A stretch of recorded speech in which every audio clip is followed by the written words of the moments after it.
Hi guys, meron pala akong dilis dito. So magawa ako ng sarsyadong dilis. Parang ang sarap kumain ng dilis guys. So gasan muna natin to guys. Ubusin ko na to. Gasan muna ang dilis. Yan.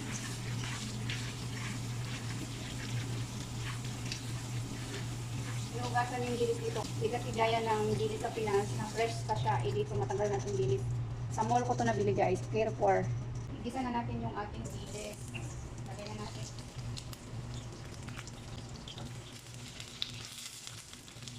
So guys, wala akong fresh ginger. Ito yung gagamitin ko. Ginger naman to eh.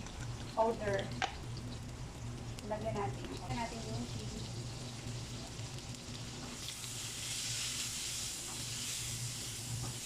Hindi na natin ibos yung kamatis guys. Maraming kamatis ang ginamit ko. Para masarap.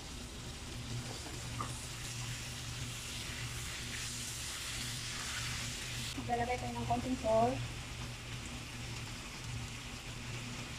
Black pepper. Ng sugar. Ito yung dilis. Yan. Ipiprito na natin yung ating dilis. Prito na natin siya guys.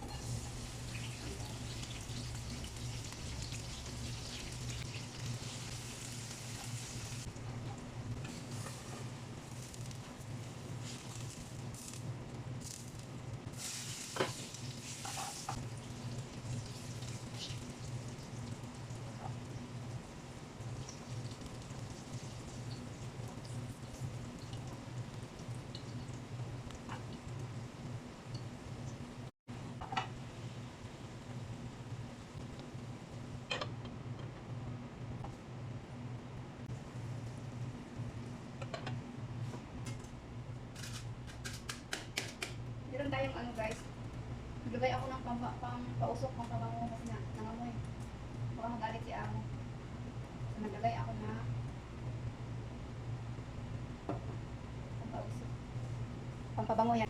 So luto na yung ating sarsyadong dilis. Yun. Sarap. So ito yung aking rice guys. Fried rice to. Tapos meron akong giniling. Manok na giniling.